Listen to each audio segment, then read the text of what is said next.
Salut, c'est Ilu, le podcast du blog écrire-de-la-fiction.com, le podcast de tous ceux qui écrivent pour être lus. Dans Tilu, on parle de littérature, on parle de lecture, mais surtout, on parle d'écriture. Allez, en voiture.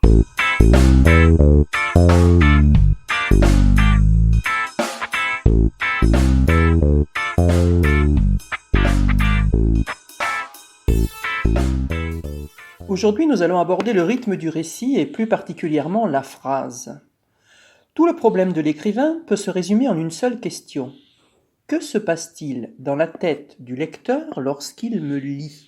Et comment l'emmener où je veux qu'il aille? En réalité, il ne s'agit pas à proprement parler de la tête du lecteur, mais de ses poumons et de son cerveau étroitement connectés. Je m'explique. Que se passe-t-il pendant la lecture? Comment ça marche cette affaire? Durant la lecture, notre inconscient va chercher des images, des sensations et des émotions connues de nous dans notre propre base de données afin d'illustrer ce que nous lisons, ce qui nous permet de le faire nôtre. Certains textes ne fonctionnent pas sur nous s'ils sont trop éloignés de notre base de données. Nous les percevons alors comme abstrus, froids ou ennuyeux. En dirigeant correctement les associations d'idées, un bon écrivain nous fait ainsi passer par toute la gamme des émotions. Il évoque des images pour titiller notre inconscient visuel. L'inconscient se construit en images et suscite des souvenirs. Nous revivons durant la lecture les émotions passées réactualisées par le filtre du récit. Mais pas que. Le procédé utilisé n'est pas toujours aussi évident. Diriger le mouvement de la pensée du lecteur, ça se passe aussi au niveau du souffle. La respiration est une clé. La respiration de votre texte, c'est le rythme. Pourquoi le rythme est-il si important? Toutes les émotions ressenties se traduisent par une modification de notre respiration, absolument toutes. Vous le savez déjà. Mais ce que vous ignorez, peut-être, c'est que l'inverse est vrai aussi. Selon une étude parue en 2016 et menée par une équipe de chercheurs de la Northwestern University à Chicago sur une cohorte de patients épileptiques dans le but de déterminer quels étaient les facteurs déclencheurs d'une crise, la respiration déclenche une activité cérébrale dans la zone du cerveau qui gère les émotions, la mémoire et les odeurs. De même, respirer vite par le nez impacte davantage le cerveau, nous dit cette étude. Ce que la science occidentale feint de découvrir au XXIe siècle est un fait bien connu par tous les adeptes du yoga de la planète, en particulier ceux et celles qui s'adonnent au Kundalini Yoga et pratiquent la respiration du feu. Fin de parenthèse. Une grande joie, vos poumons se gonflent d'aise. Une frayeur ou une surprise, votre souffle se suspend de lui-même. Et alors, me direz-vous? Et alors? Dès que nous sommes en groupe, nous harmonisons nos respirations et nous nous mettons au diapason les uns des autres. Pas seulement notre respiration d'ailleurs, mais tous nos rythmes biologiques. C'est comme ça. La règle, c'est l'harmonie. Tout le vivant tend vers l'harmonie, qu'on se le dise et qu'on se le répète car ce n'est pas toujours évident au premier abord. Et alors? Et alors, ça fonctionne aussi pour le duo récit-lecteur. Si vous accélérez la respiration du lecteur, il ressentira de l'inquiétude ou de la peur.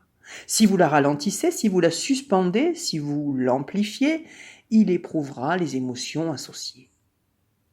Alors, comment diriger la respiration? Comment s'y prendre pour que le souffle du récit, autrement dit le rythme, modifie le souffle du lecteur, autrement dit ses émotions?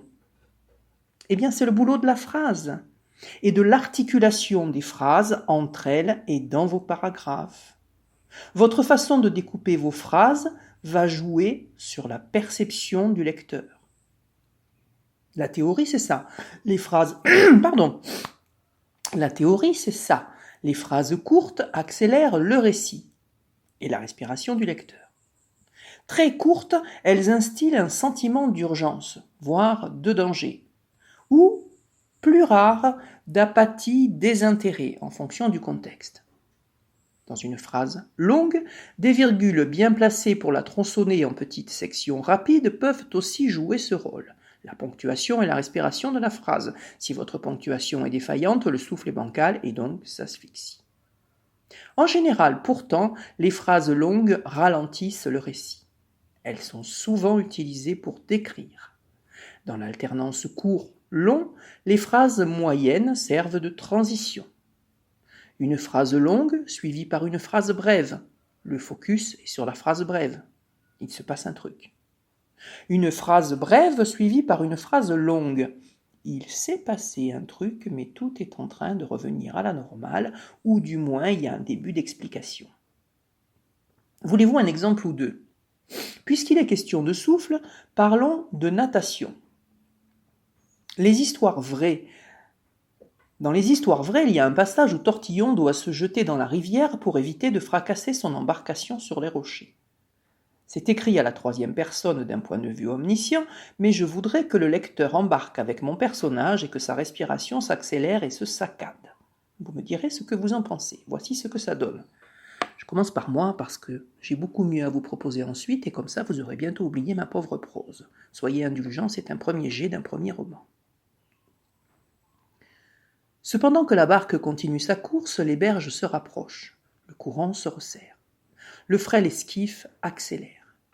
Horreur, des blocs de pierre rouges encombrent le courant.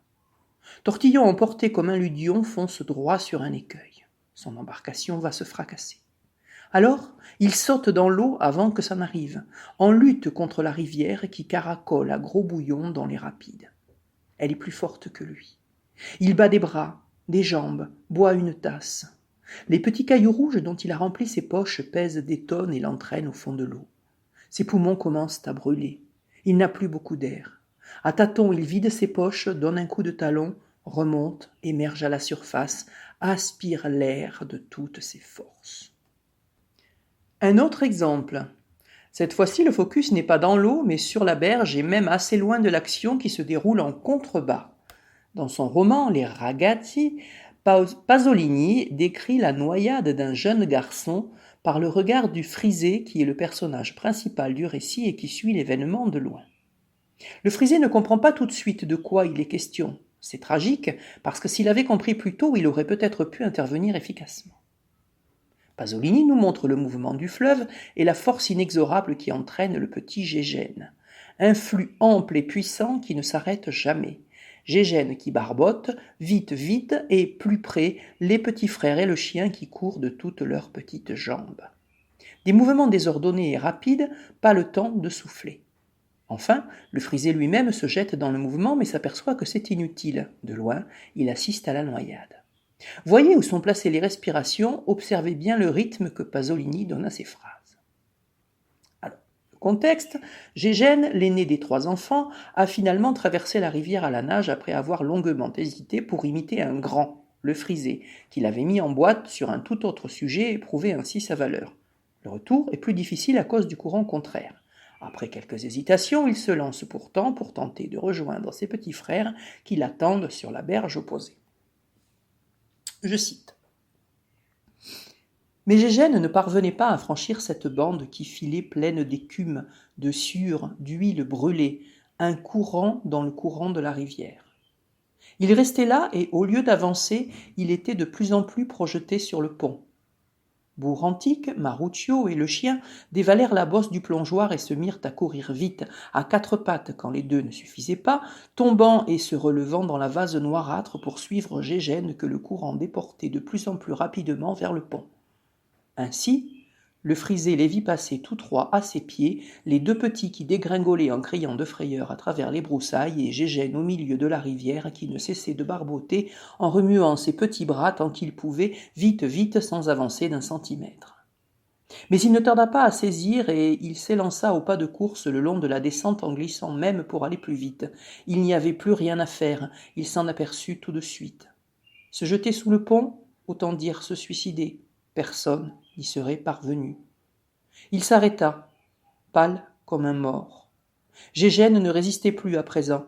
Le pauvre gosse, il battait spasmodiquement des bras sans appeler au secours pourtant. Par intervalles, il enfonçait pour réapparaître un peu plus loin. Finalement, tout près du pont, là où le courant se brisait et écumait sur les rochers, il enfonça pour la dernière fois, sans un cri. Un moment après, on vit encore sa petite tête noire affleurer légèrement. Fin de citation. Analysons un peu cet extrait. Phrase longue tronçonnée par des virgules pour le fleuve qui coule et Gégène qui se débat, phrase d'une seule traite ou presque pour les enfants qui courent et le frisé qui dévale la pente, phrase hachée pour la prise de conscience instantanée du frisé. Notez aussi la position du mot « pourtant ». Je vous rappelle la phrase « Gégène ne résistait plus à présent le pauvre gosse, il battait spasmodiquement des bras sans appeler au secours pourtant ». Le mot « pourtant », vous le lirez souvent en début de phrase et parfois suivi d'une virgule. Il marque une rupture. Mais il n'y a pas de rupture dans la noyade de Gégène. L'issue est certaine. Écrire « pourtant, virgule, Gégène ne résistait plus à présent le pauvre gosse, il battait spasmodiquement des bras sans appeler au secours » aurait suspendu un instant le cours de la narration et le cours de la rivière. Ce « pourtant » en fin de phrase ne marque pas une rupture, mais souligne l'injustice et l'inéluctabilité du processus, du grand art. Un dernier truc avant de vous quitter. Utilisez votre propre respiration pour vous aider à écrire. Admettons que vous ayez une idée, mais qu'elle ne soit pas encore très nette. Vous tournez autour de votre personnage, mais il n'a pas acquis tout son caractère. Du coup, l'écriture ne coule pas de source et pour tout dire, vous êtes un peu confus. Ne vous noyez pas. Vous pouvez observer votre propre respiration pendant que vous vous coltinez avec votre texte et vous y trouverez des indications précieuses sur ce que vous voulez y mettre, des informations que votre inconscient vous envoie. Vous pouvez aussi reculer contre votre dossier, respirer 3 fois profondément, revenir à votre récit, vous changerez la donne car vous aurez repris de la distance. C'est tout pour aujourd'hui. La prochaine fois, nous parlerons du champ sémantique et du choix des mots. Si d'ici là vous avez à cœur d'améliorer le rythme de vos phrases, je vous conseille de lire de la poésie. Rien de tel pour s'imprégner du souffle. Pour améliorer votre écriture, rejoignez l'atelier de fiction, atelier d'écriture créative en ligne. C'est un groupe Facebook de passionnés dans lequel est publié chaque jour un nouvel exercice. À tout à l'heure, de l'autre côté. Tilus, c'est fini. Salut, à la semaine prochaine.